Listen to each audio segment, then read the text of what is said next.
This is the second time we've hosted Emily Bernard here at UAlbany. The first time was in January 2016 for a screening of Oprah Winfrey's production of Zora Neale Hurston's Their Eyes Were Watching God, together with the director of that film, Darnell Martin. It was a memorable event with a capacity crowd in Page Hall, and I have to say it feels like that event in January 2016 took place in a different America, even a different century. Professor Bernard joined us that evening, not as a major American memoirist, and she makes the distinction. She considers herself an essayist and not a memoirist, although cumulatively these brilliant essays have the feel of a very comprehensive memoir. So she came not as a memoirist or personal essayist, but as a scholar of African American literature. Knowing her principally as a scholar, it was indeed a wondrous experience to step into her inner life through the pages of this book, Black is the Body. The book achieved something that only writing can do, and only brilliant writing can do well, which is to offer the opportunity to live another person's subjective experience in all of its richness and complexity. The book asks us to live the confusing moment of being a victim of random violence and to live the trauma of surviving that violence, to negotiate the complexities of interracial marriage and interracial friendship, the joys and pains of a Southern Black childhood and family heritage, the miracle of adoption, the daily battles and daily astonishments of parenthood, and what it's like to be one of very few Black people in Vermont, the second whitest state in the Union. This collection of essays is one of the finest accounts of a life that you'll ever have a chance to read. Don't make the mistake of thinking that the praise quotes for this book are over-generous. When Ann Patchett calls it life-changing, she means it. When Elizabeth Gilbert calls it one of the most beautiful, elegant memoirs I've ever read, she's not exaggerating. And when O, the Oprah magazine, says that a book is destined to be studied, you should probably get your pen and paper ready. Please welcome her back to Albany, Emily Bernard. Thank you to Mark and Jennifer, and if you're here, you are here. Thank you so much for all you've done to make it possible for me to be here today. And Mark, it's great to see you again. Thank you so much for a beautiful introduction and for your invitation. And thank you so much, all of you, for coming tonight. You know, it's a pleasure to be here again. To grow old with you all and to, share this book with you. I'm going to read from an essay called Motherland, which concerns the trip I made to Ethiopia to pick up my daughters. And I'm reading it tonight because the people of Tigray, where my daughters are from are in peril right now. As some of you may know, there's a civil war going on in Ethiopia. Abiy Ahmed, the kind of head of state in Tigray, is practicing genocide. And we've had a couple of rallies in Burlington. Lucky to have a sizable population of Ethiopians in Burlington. And I read this tonight in honor of my daughter's family. I feel very blessed to have a relationship with them. And I'm able to hear from one of the girl's youngest sister, who is in the capital city, and her husband has been kidnapped. She's got a new baby. But he's just there, rounding up, detaining, young men. So, every day I'm waiting for news about the rest of the family who live right in the region where people are being terrorized. So I write with love and gratitude. I read with love and gratitude from this essay. So I'm going to start where we're actually in the city, Adigrat, and the man who drove us around is called Girma, and a man called Berhanu is our translator. I think there's, yes. It's 6:30 a.m. in Adigrat. Girma takes us slowly along the rough, packed earth. The mountains in front of us have seen everything. Their outlines are so precise, they seem like cutouts in the sky. We drive slowly as the road thins and then disappears as if it had surrendered to the commanding natural landscape around us. Helen, our American adoption agent, had told us the road would end and we would have to walk for an hour to meet the girls and their family. Girma pulls the car to a gentle stop among small bunches of beavertail cactus with stems as wide and flat as paddles and decorated with bristles like stubble on a man's face. There are only 3 yards between us, but the men's voices sound tinny and far away. Underneath my feet, the earth is as light and packed as brown sugar. Within arm's reach is a small island of green bordered by a layer of rocks. In its center stands a tree with a thin trunk and a flowering crown, like a tall, skinny kid with an afro. In the distance, more trees, some dense and willowy, stand in a line on faded, cracked earth. The sky is thick with all the blue left in the world. I nearly trip on titanic pieces of shale. My boots catch in the valley of crevices between them. The sun quickly discovers the skin beneath my hair, hat, and the rest of my clothing.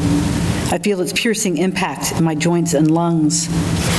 If we had been in the States, we were anywhere else, I would have been preoccupied with how soon I could seek out a piece of shade under which to hide.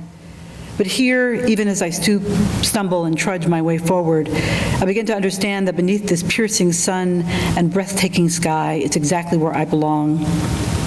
Everything lies in front of me, nothing is behind, there is no shelter, nowhere to hide. The sun, it may be relentless, but it is glorious too, evaporating any doubt about the road ahead. I stand up straight. The heat is not something to shun, I decide, but only something else to carry.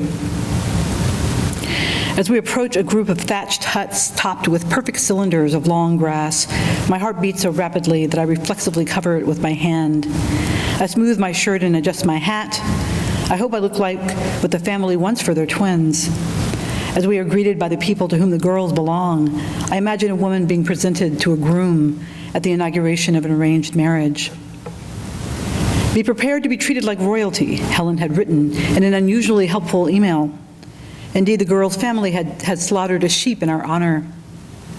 A large platter of the roasted sheep meat sits on a clay table. The loaf of bread we brought in Adigrat is placed on the side. Everyone gathers to eat, but after a few token bites, I sit back on a bench molded from the same clay as a table and walls of this wide circular room. I try to arrange my features into an expression that communicates my appreciation for the food, my desire to enjoy it, and my inability to do so. I am not successful. It is clear from the quality of the murmurs. Emily doesn't like it, Berhanu says and smiles sympathetically. I can tell he is trying to translate the disappointment I have caused. It is terrible to know I'm failing to demonstrate the boundless depth of the gratitude I feel for everyone in this room. A torrent of emotions clogs my throat. My palms sweat and tingle. I'm rigid with anticipation, eager for the wonderful, terrible moment in which the girls will be placed in our arms.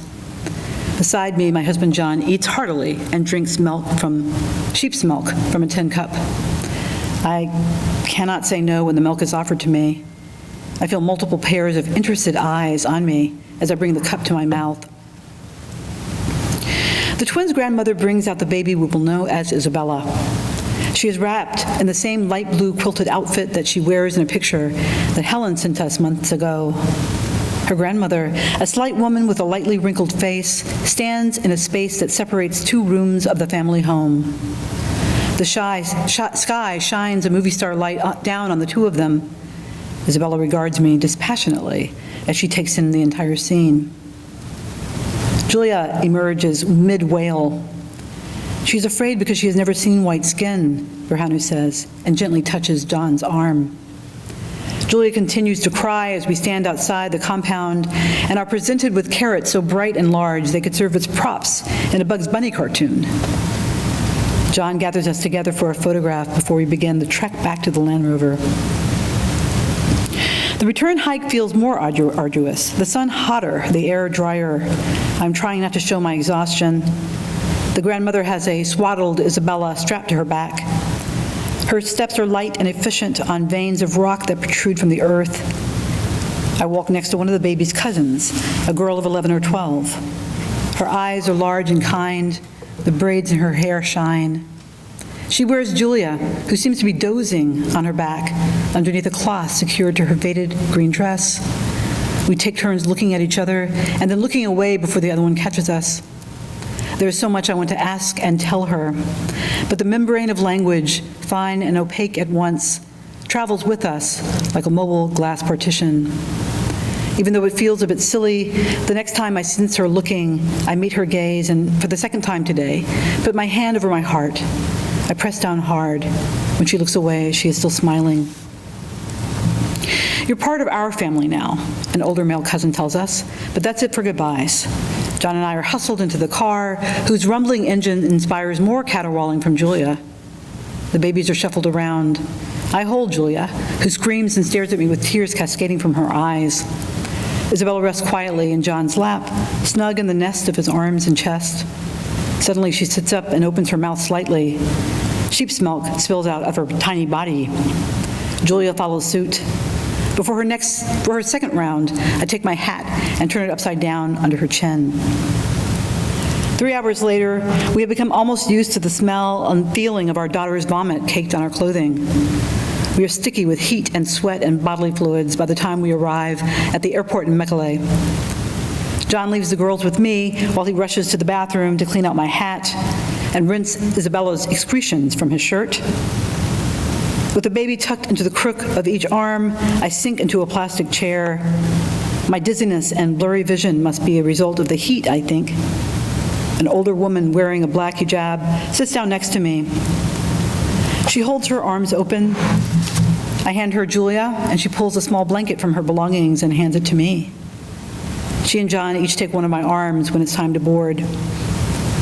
I still feel rickety as we walk toward the plane, but I have a firm grip on Isabella, who emerges from the cloth on my shoulder as slowly as a plant sprouting from the earth in a time-lapse video.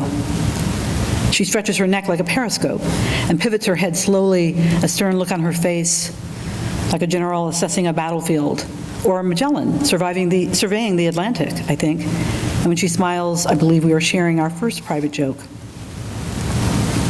Julia has decided that it is my particular job to tend to her. So John and I trade babies once we are seated. She and I fall asleep quickly after takeoff.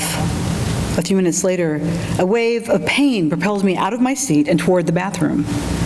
Along the way, I shove a miserable, indignant Julia into the arms of a pretty flight attendant. I'm on my hands and knees in the throes of thudding, seizing abdominal pain when the attendant knocks on the door. As soon as I undo the latch, she snatches the door open. I look up. She is stony. I am perpendicular. "Madam, your baby," she sniffs and presents me with Julia, who looks down at me with what appears to be alarm on her 12-month-old face. Thank you.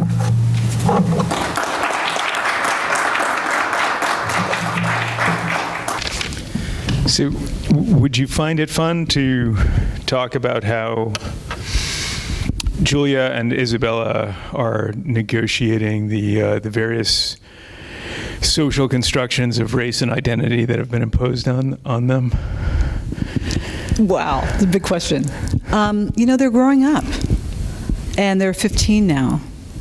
They're very serious. They're very politically informed and have many opinions. And that is an interesting, on top of just typical adolescence and the woes of the teenager. And let's see, they are, really firm in their identities. It was interesting. We talk often about, the girls and I talk about what it's like for them to be written about. And they have really interesting things to say about it. At some point, Julia, I think Isabella responded, well, you know, it's not us. They're stories about us. And there was something really, I thought, interesting and profound in that small, and that distinction that she, you know, really saw, which is, you know, there's no way it's even possible to capture the totality, I mean, of them or anyone, you know, in an essay, even in a book of essays. But, you know, they I think, find a way to, I guess, at least accept that the stories from their lives might end up in my hands. But it's a different thing to write about a 3-year-old than to write about a 15-year-old. You know, this obviously, I don't have to be told, you know, this would not go well. And, you know, it's also true that they have private lives now and lives that are outside of me. So, you know, I think we are entitled to tell stories about what happens in our lives, but there's a lot happening in their lives that, you know, take place off stage, you know, and they're just for us. But, you know, they often say, well, we're just used to this. And Julia said recently, she said, you know, when you write about me, I can kind of see myself and think about, you know, the choices I've made. And I guess an example that pulls together your question, last summer, I wrote an essay for the New Yorker about just sort of, you know, an essay, like many black people writing essays, black writers, about just raising kids in the wake of, you know, in the middle of this crisis. And, you know, after the famous video of George Floyd. And I just needed to write about it. And I, of course, instructed them, which is a hard thing to do with a 15-year-old, you know, not to watch the video. And one daughter did. And, you know, I mean, I'm not going to lie to them, you know. So we cried together. And anyway, so it was interesting. And Julia, I wrote about a problem she'd encountered with a teacher who was just, you know, let's just microaggressions, but on the macro level, because he's a teacher, you know, born of ignorance, which honestly he admitted himself readily. And Julia and I, we took care of it, and I wrote about it. And I had to get permission, of course, from the teacher and Julia. And I was so impressed because the fact checkers are so intense at the New Yorker. So they would say, I had her putting her head on her desk, and the fact checker was like, was it suspended or was it actually touching the desk? And Julia said it wasn't touching the desk, it was just, I bowed my head, I didn't, you know. Anyway, so that essay happened, and I guess, in my writer's mind, I thought, this is going to right that wrong, and I'm going to put everything back together, and it was just a way of, you know, I don't know, just a kind of trying to understand, probably put my own frustration, grief, anger, everything. And yeah, right that wrong. The teacher, as I said, was really compliant. Anyway, so it didn't work, you know. There's a limit to what you can do on the page. And ultimately, Julia had to own her own story, which she did beautifully. And she told me that the essay actually had let her see that, you know what I'm talking about? The essay had actually, because we kind of put on paper this one strategy, she could kind of put it away and see how it didn't work, like looking at a map or something. And so she could, you know, from that, took those lessons and invented a new strategy that worked, where she confronted the teacher on her own. And, you know, was really just, I mean, I am so impressed by how she did that. So, you know, it's a everyday adventure. And when you add, you know, raising 2 black girls in this country, in Vermont, I mean, it's a challenge. But, you know, it's one we're all committed to. So, you know, I love how, but of course, at the end of the day, I always remind them, you have to invent yourself and defend who you are. You can't invent yourself according to anybody else's terms. You have to, you go to bed with yourself, you will close your eyes the final moments of your life by yourself, you know, and you are responsible for naming that self and for using that self for good. So that's a conversation we have often, but just as often they don't want to talk to me, and they, you know, because I'm this annoying mother, and they want to just, you know, I don't know, get on TikTok or something. But, as much as I can, I get those talks in. You describe in the book going to an Ethiopian cultural festival at a library with a band and a lot of well-meaning white people dancing, and very, very few Ethiopians, but your children are there, and you introduce them to the band. How do they relate to their Ethiopian heritage now? I imagine some time has passed since you wrote that, and how do they see themselves within the American notion of blackness? Interesting. It's very, we talk about it a lot. We also talk about in our family, we're kind of all from different ports, and it's it's only, the girls share everything. They're twins. And I often think, it's really our family, what is a family made of, particularly when the kids are, they come from elsewhere genetically. It's just love, this promise. And it's really interesting how that you can really build a family out of a promise. How do they relate to Ethiopia? I mean, it's a part of their identity that I, have always, celebrated and really envied, really. They're teenagers. I think that there'll be ways they'll understand that, every opportunity we have, they're around Ethiopians, and as I said, one reason we are a family is because there is a population of Ethiopians in Vermont, and so it's not hard, honestly, to expose them.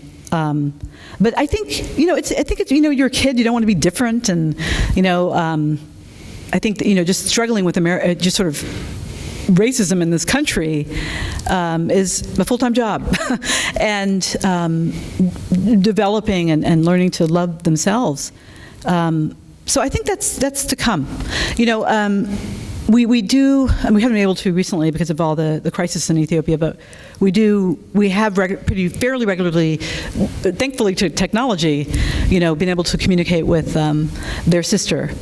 And so, and she looks just like, Julia looks just like her, and as she becomes a teenager, she becomes more interested in, what's a girl's life in Ethiopia like? And so I think that there are ways they're finding ways to identify, but, it's a big story that they're going to,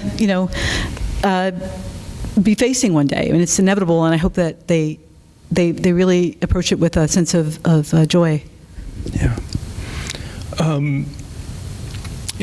Just thinking about adoption, I mean, it seems to expand the sense of possibility for for what we think of the human family, and it reminds me, we had a virtual event with a woman named Valerie Kaur, who is a member of the Sikh faith, S-I-K-H, and an activist and a writer. She has a book called See No Stranger, and her main teaching, which comes out of her Sikh faith, is to look at people in the world who are unrelated to you genetically, and to say, this is my uncle, this is my aunt, this is my brother, this is my sister, this is my son, this is my daughter. What do you think of a project like that? I mean, I love that. I think, it's very common, among Black Americans. I mean, we make, when I grew up in the South, and we call it play uncle, play, aunt, play cousin, play, and these are, I didn't even think about it, of course, as a kid, but, people become part of a family, especially, in Vermont, I have people call me aunt, and, we're not related. I refer often to the Black women I'm, close to as sisters. And I think, my mother, was raised by, as I write in the book, she was raised by her grandmother, because her mother was just not, really ready for motherhood when my mother was born. So I think rearranging families and creating families out of love itself is a beautiful thing. And I think it's something for those of us who are separated from our loved ones for whatever reason. It's necessary. And it involves a beautiful commitment. So I'm all for it. I'm just going to ask one last question, then I'm going to turn it over to all of you. What you read tonight just reminded me of how visceral so much of the experience and the language in the book is. What reminded me, of course, was your abdominal distress from drinking the unpasteurized milk, but of course, there's so much of that, and it's very affecting. I mean, there's the attack and the injury to you. There's your experience of infertility, which you describe very candidly, which. And then just throughout, there are times when you talk about how your mother's stories are within you like an organ, and it's a very I was just so aware of that part of the body reading the book. So as opposed to my feet. So was that intentional, or was that incidental, or? I love how you see these things in the book. Make me interested in it again. It was not intentional. I guess I wouldn't have occasion to write so much about my feet, my hands too. So it was, and I think about, we talk about generational trauma, and we talk about what we inherit. And I thought a lot about that, and there are people writing scientifically, sociologically, about the trauma that Black people carry. What it means to carry those stories that are both, just liberating and like guiding lights, and what stories are just terrifying. And, how do we distinguish the lessons we have to share with our children, and our ancestors, appreciating their wisdom, but also staying alive. I mean, for me, when I wrote the book, when I finished it, I think that essay about the stabbing, I honestly thought in some way that writing about it would release me. And I also wasn't completely conscious, but the kind of old adage, like the pen mightier than the sword. So I think I thought that I was going to wrestle this thing down by naming it, by owning it, by taking it away from the person who assaulted me, and making it mine. And I like to say that his story ended that night. But not long after I turned the book in, I had another bout of adhesions, and it's back in the hospital. And I was so determined. I used to get them every 7 years, which I thought was very nicely symbolic. And so we'd passed like 7 years, and my husband and I were like high-fiving each other like year 8. And this was like maybe 10 years. And I just refused to believe that this was adhesions. I mean, I was literally, being ripped in two by these adhesions and Googling burst appendix. I just was so determined that I had ended the story, myself. And I even went to the hospital and I talked the first doctor. I said, "Oh, this is just," and I don't know why he let me go home. And I went home again, and my body said, "Oh, we're going back to the hospital." And it was very, humbling. It also felt important and almost, remember this: one, life is urgent. It's a matter of urgency. You have to do what you have to do. There is not, the cliche, this is not dress rehearsal, So that it serves as a reminder, but also just, I'm in the lifelong battle, where I think we all are to use language and name experience. Recently, I was in a meeting, and there was a psychiatrist in the meeting who talked about death dread. That's now a death dread. That is, that kind of characterizes the national depression and these outbursts, And I thought it was really great to have a name for it. And he mentioned burnout, and I in the meeting Googling burnout. Oh yeah, that's how I feel. And so having language, to name experience is a way of containing it and claiming ownership. And I think that's what storytelling means for me. It's a battle against invisibility and namelessness, and it's laying claim to not only experience but the name of the experience. And so I think, but we are in our bodies, and that's always a humbling thing to realize. Our power is limited. We are all mortal. So I think that's why the refrain is in there, because there's it's a heart region, but it's also I was so interested with there's a lot of things I left out of the stabbing essay, and I had this one surgeon who said. Talked about he didn't operate. He is my third surgeon, or over the course of since the stabbing, and he just came into I was on a gurney and I was sitting up like this, and I knew this is a strange way to go into a surgery. I feel fine, and he came in and he looked at me and he said, "I can't operate on you. You just look too well."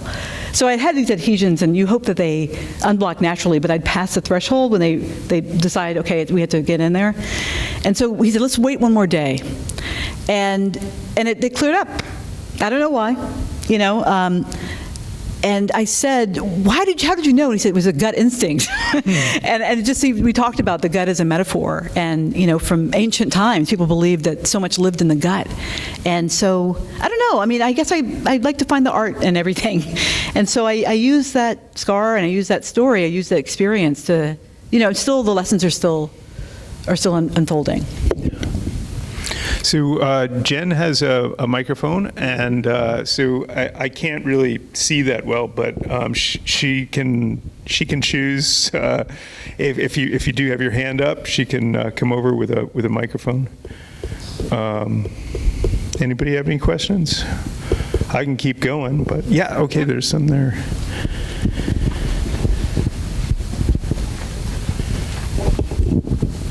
I'll start with you first, because I saw your hand first.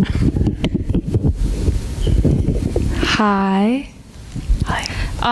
So I'm studying your book right now in my writing class, and I really loved your book. And my question was, to keep up with your memories, did you keep a journal throughout your whole life?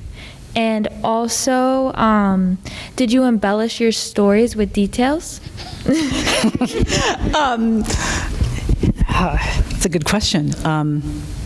Let's see. I used to keep journals, and it's funny to go back and look at them. I don't know if you've gone back to look at journals, and maybe in years to come you'll go back and look. And in some ways I'm exactly the same, as I was when I was like 14. In other ways, it's like, who was this child? And for some reason it was a compulsion to record my 12-year-old life. I mean, I guess I don't know what I was doing, but it was the way I was understanding the world. I am much more sporadic in late adulthood, journal keeping. So there were journals to refer to, and then of course I would talk to people. My husband and I still have this disagreement about this one incident, and I just can't accept his version of it, and honestly, he was my memory. The essay I just read from, he kept a whole record and wrote a whole essay, and he's a kind of pays attention to details where I pay attention to people, so that was really helpful, and memories of other people's memories about what happened. Lots of emails, I exchanged with people, so those were part of the record. Embellishment, it's interesting. I have my very dear, she's dear to me. I don't know if I can call her a dear friend, but my person I admire so much, and the living writer I admire the most is a woman called Vivian Gornick. I don't know if you know her work.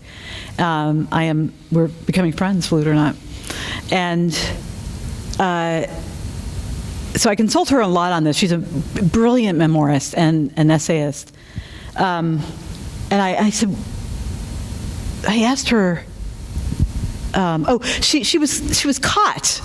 I don't know, she got to a place where she said tell the truth, and she's 85 now. Just still writing and amazing. and someone asked her about an incident in her very famous memoir called Fierce Attachments. And she said, I'm just going to confess that these were, I don't know if she put that there. I did embellish that.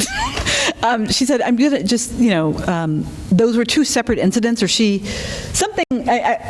a husband she left out of, the memoir. And people were furious, and partly because she has acolytes. So people were, really angry with her. I mean, actually, it made Salon magazine, Salon, on Salon magazine. And I talked to her about that. She goes, I just wish I hadn't told people, because, I think our commitment is first to the story. I didn't embellish anything, however, I will say to you. I filled in some gaps. Sometimes I think it's okay. I think every writer of personal anything, we have our own. Everybody has their own value system, and I think we have our own way of thinking about it. When I've done pieces for, as I said, the New Yorker's fact checkers, or you better have all your receipts. But I've written for venues I won't name where the editors invited me to make things up. It's been, and then I wrote for the Boston Globe, and a piece that's in the book, the editor there, who I always attributed him being Catholic, but he was like, everything has to be absolutely true. And I had one scene that took place in a grocery store that didn't take place in a grocery store, actually took place in a church, and I felt really, my church, uncomfortable about that. That was a boundary, like that happened in my church, it's like happening in a confessional. And he said, no, it has to happen, it can't be in the grocery store. I thought so, that wasn't okay for him, and we found a happy medium. But there are things, I talked about in the essay about the girl's cousin, but it was actually their sister, the one who I mentioned, who's in Ethiopia, Mulu. It felt too personal to talk about the sister. I didn't like how it might open up questions for the reader that none of their business, and I also, the girls didn't just throw up on us. We were told by a ridiculously ignorant, she was very ignorant about Africa. She did her first adoption, in Africa. And she said, oh, you'll find, diapers at a bodega. Well, there are no bodegas.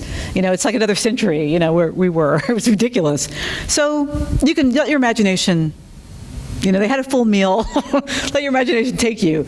And, when I started writing that essay, they were really small. And I used to read, I still do read everything. Now they read themselves, but it involved them. And they were, it was hilarious to them when they were 5, 6.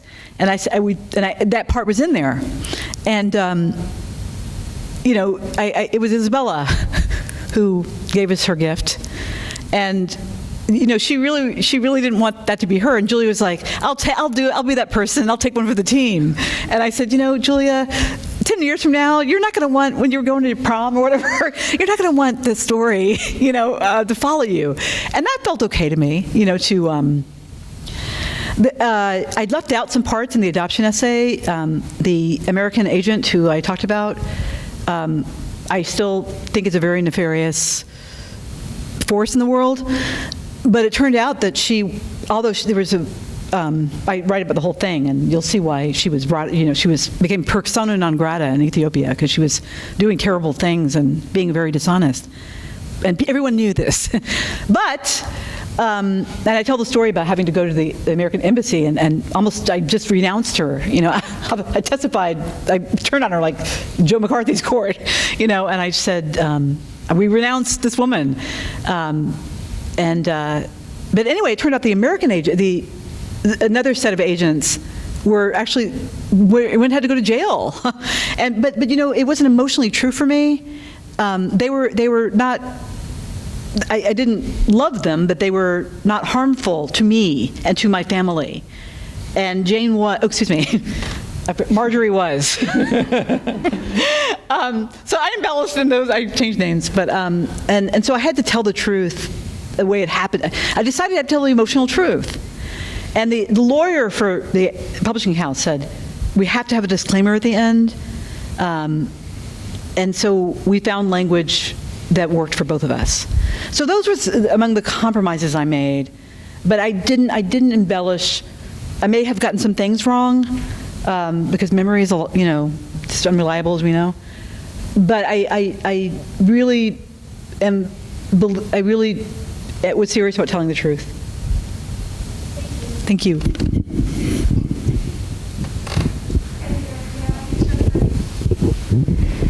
Hi, it's such an honor to meet you, and my students and I have been fascinated by your book. One of the essays that we've been talking a lot about in class is scar tissue, and I think we're all interested in the way that you've written about that random act of violence as unleashing the storyteller in you. And I think you've addressed this to some extent, but if you could talk a little bit more about the connection between that act of violence and like the liberating force of telling your story. I can't remember. Thank you for that question. I can't remember if it was in the introduction or not, but I did talk about my friend who's a writer, who came to me in the hospital and said, I think there's a story in this, which is the only writer would say that to you, and you're like laid out, the stab wound.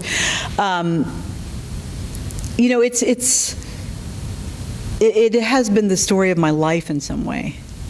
I'm a different person than I was. I mean, I'm a different person, I'm a lot older, but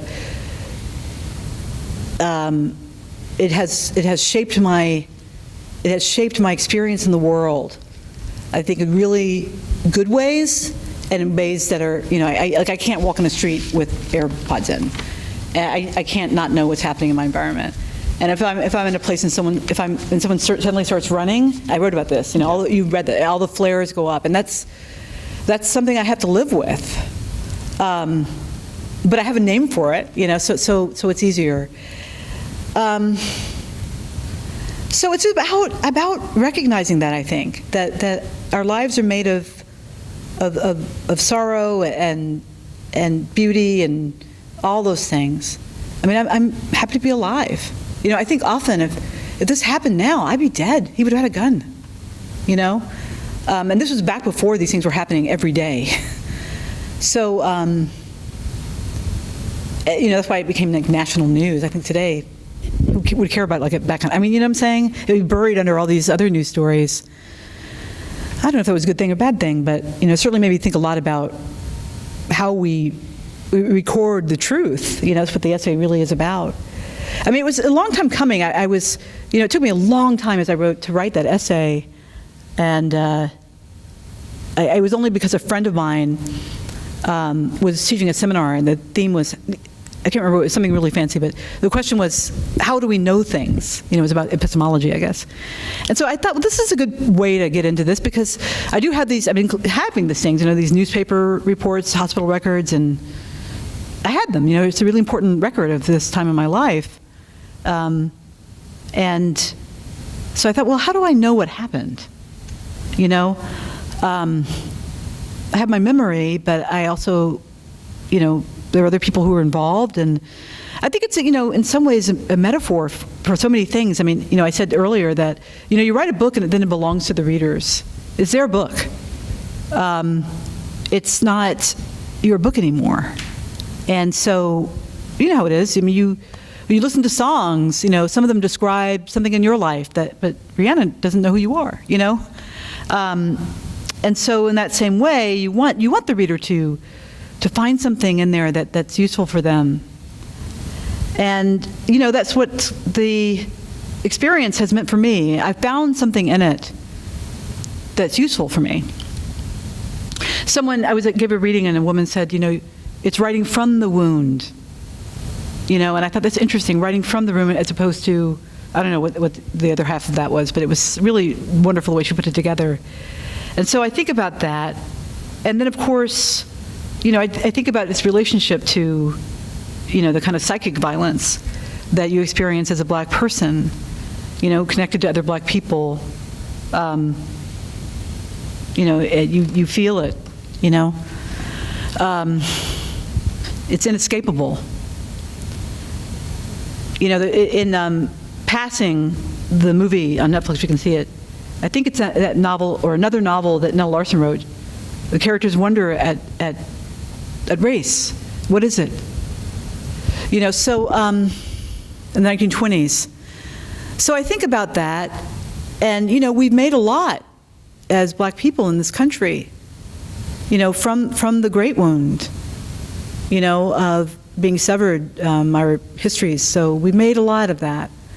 So then it's my way of understanding that on a personal level. And again, accepting that this is part of my life. And then as I said, the simple urgency that comes from having a near-death experience, and thinking, I was a couple inches away from, the great goodbye. And it's so I feel it, when you hear these acts of violence, you think, God, I know that experience, living through that. And and it's changed my relationship to the world, as I said. Being aware of your humanity, your vulnerability, it's a gift in a way. Sometimes we don't know that till we're very old, till it's too late to. So I had that early.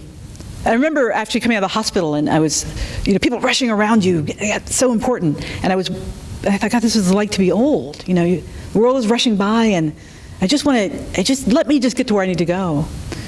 And so I feel like there was a gift of understanding and empathy for different experiences.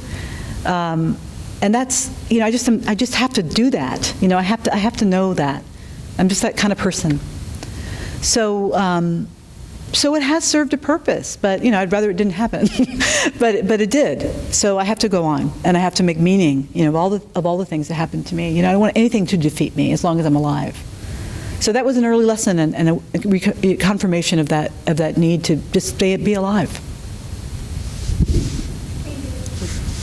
I wanted to thank Sarah Garagosian that's who you are behind the mask, yeah, for teaching the book to your class. These are some of your students here. That's wonderful. Anybody else?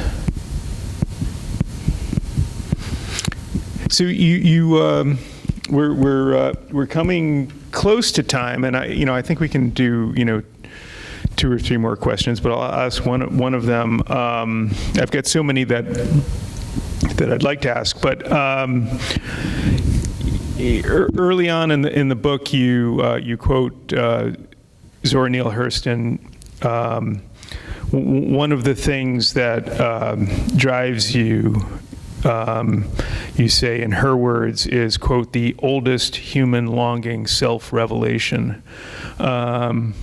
So what is that about? Why do we need to reveal ourselves? I read something just when we were kind of hanging out earlier, and I was just sort of doing the scroll we all do, and someone was writing about that need to be seen is such a fundamental need, to be seen, to know that your life matters.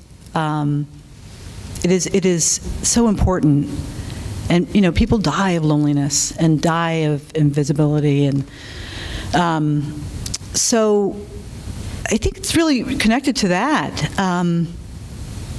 It's such a beautiful line too, but I think that's how we connect. I think we connect with other people and our vulnerability. Those are the kind of, I think, the substantial relationships. When we can be vulnerable with someone and know that they will protect that and not exploit that. I also think about silence. What it's like to know someone through their silence. And I think about that in writing. I like gaps, and I think that, gaps, I think a lot about structure, and I think gaps let the reader enter. Think about a graphic novel or some of these novels that are poetry and prose, and, your eye is attracted to the shape. And so I think that that's not different from just narrative prose. We think about the shape of things, and what's in the grace notes. I wrote an essay called Stereopticon that was very inspired by Hurston's autobiography, Dust Tracks on a Road. And over the years, it was written in 1942, I think. And over the years, it's received a lot of criticism, mostly by critics, who. Well, there were some things about the book that are very curious, but. She doesn't tell the whole story, and in some ways it's a memoir and essays too. She rearranges things and embellishes a bit. And so people felt, well, she's not, this is not a true autobiography. And sure, I don't know if anybody in here is aware of the phenomenon that is Karl Ove Knausgaard. Has he been here? No, he has not been here. Several people you've mentioned over the course of the day have been here, but he has not. Yeah. Well, he, he's author of several volumes of a memoir called My Struggle. And, really, this man spends like 12 pages on, the first time we bought beer, when he was like 16, he's Norwegian, I said that right. And you think, gosh, that's a lot of confidence to think the reader will go with you, I think that's interesting. And I wonder what that has to do with masculinity, and, the kind of presumption that everything, and let's call it out white masculinity, presumption that your experience is at the center of the world. Don't hate the player, hate the game. And it's a really interesting book because it is defiant in some ways. But I've never seen a woman's autobiography written by a woman that sort of takes the same, takes up the same space. And Hurston's book is interesting because there are a lot of gaps. And when I think about, Toni Morrison's talked about this with, slave narratives, how, it's so many of them written by women, kind of drop a veil and say there are things too terrible to relate. And so that censorship, which was self-censorship, which is so important politically for the writers of these narratives, and then throughout the 20th century, really, I think black women writers have wrestled with this, how, where do the politics fit in, and black writers at large, what am I writing for? Should I be writing for political liberation, in small and large P, or can I write a story about myself? And what's interesting is that Hurston, in the autobiography, I said, well, what if she claims power in her silence? What if it's not an accident? And aren't we entitled to tell the stories of our lives the way we want to tell them? And then when it comes to, a memoirist, what do we owe our readers? Do we owe them the absolute truth? Do we owe them, what is it? And, you read some memoirs and you're like, okay, this person really feels that they have to put it all out there. But I don't think I really feel that way. I think the story is bigger than our experience. The writer V.S. Pritchett said, you don't get credit for living. It has to be a story. It can't exist on its own, then it's something else. So I think that I love hearing people's stories. I love the way people talk about their lives and the things they leave out and things they include. I have to tell a story about a friend of mine. It was so wonderful and rich and generous of her, but she told me a story about her first marriage. And she was married to a very angry man. And she never knew where that anger was going, so she started to keep a kind of safety bag by the door. So when he got crazy and he started yelling, she could just take her bag and leave. And they divorced. Second marriage to a lovely guy. So she was telling me a story about this first marriage, a man I never knew, and she said, she finished the whole story. And she said, now, if that marriage had worked out, I'd be telling the story very differently. And I thought that was so wonderful of her to admit that. It wasn't that she embellished, but it was that, she told the story, of course, from the lens of this having ended very badly, and so I thought that was interesting. So is story, can we make choices, I guess? I still am wrestling with that. So the question is interesting to me. One thing Vivian said to me, about these various issues, because you have to be alive to the problem. I thought that was great. So I think I'm just very alive to the problems that are part of storytelling, the challenges, and the choices we have to make as writers. Anybody have a last question? Yeah.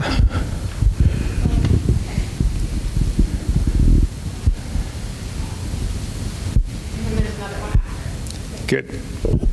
Hi, we had a question in my class where we were reading your book, but it's kind of personal. Are there any important memories or things you took from your grandmother or your mother, any important things that they've said to you that you have stuck with you? That's a wonderful question. I don't think it's too personal, but thank you for that. Was very gracious, though, to see that there might be a boundary. I appreciate that. Not many readers are that sensitive. So many lessons. My grandmother was, a lot of them are in the book, a lot of the way she carried in her life. She was an incredible person, true charismatic, and that was a gift she gave to some of her children and their children. I used to love watching her, listening to her stories. She and my mother had a really hard relationship, partly because they weren't that far apart in age. They said my grandmother was a very young mother. My mother really, she fashioned her life, like I guess many of us, against our own mothers, So she really was the opposite of my grandmother. My grandmother was, one of those legendary grandmothers, or women. She couldn't care less about housework, she'd rather be sitting on the porch telling stories, dispensing wisdom and, sharing gossip. And my mother was very tidy and sort of, my grandmother's looseness, I think really, my mother, I don't know, it's different. So, my mother lives with me every day. In fact, I'll tell you a story about that. And I was over this crisis, over the pandemic, I was just sort of, how, I don't know if you guys, the sleeping is off and you're up in the middle of the night and there's always something on the news, something to keep you awake, and then you're sleeping.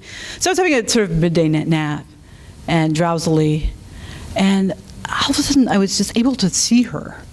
And I knew that it was my conscious mind, in some way that was inventing this. But there she was, and I don't know, I was in sort of a half-awake state, and I was thinking about how much I missed her, and I was feeling sad about it. And whatever this voice was said, when you think of me, I'm already with you. And what you experience as longing is actually contentment. Isn't that amazing? So she's still sharing wisdom with me. And, I do carry her. I thought about this the other day that, you never get over that. I don't think death of you. There are things you just don't get over, and that's okay. You can carry sadness, you can carry loss. And, you can continue to live and be productive. But, the wisdom my mother left me, some of it was, a lot of wisdom at the end of her life. She said something to me. She said, Emily, you're too angry. And she said, I want you to work on that, It was the last conversation I had with her. I had no idea she was going to die. She died 3 weeks later. So, talk about wisdom. It's like I've been working every day for my life to think about that and to think about, as they say in the medical, first do no harm. There's a way I've been trying to live, since that. And, I think she had learned so many things from if there's any spirit that's soaring in the cosmos, it's my mother's. My father's a different story. And, my grandmother was, I said, just an incredible person. And they left behind quite a legacy of making the most of life and facing down challenges and always finding joy.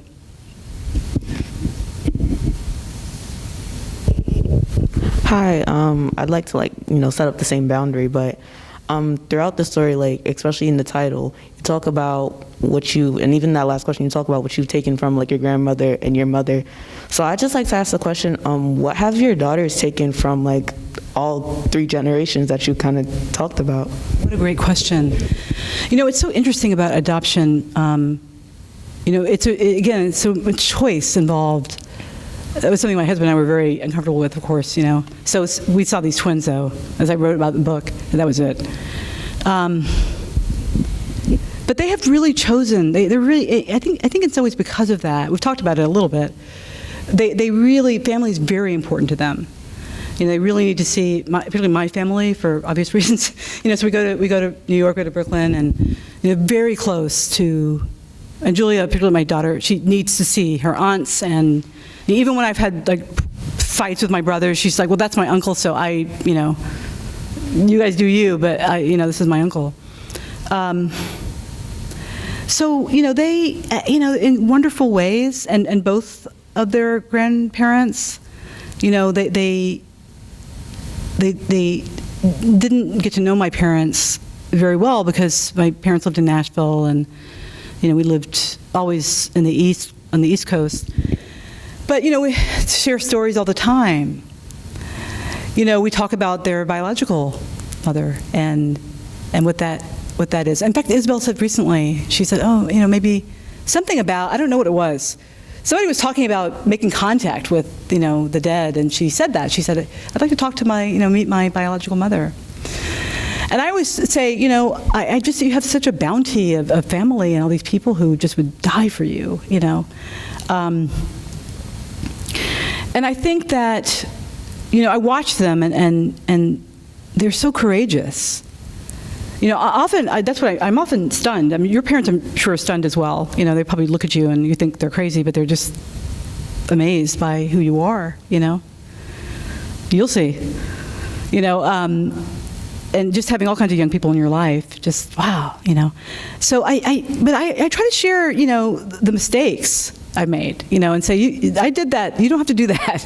I tried that. It doesn't work. My daughters and I do feel like I'm sometimes preparing these soldiers for the revolution. So, we talk a lot about, fortifying them with just my experience and, what it's like to be black and in this white place and what they need. So we talk about these things all the time,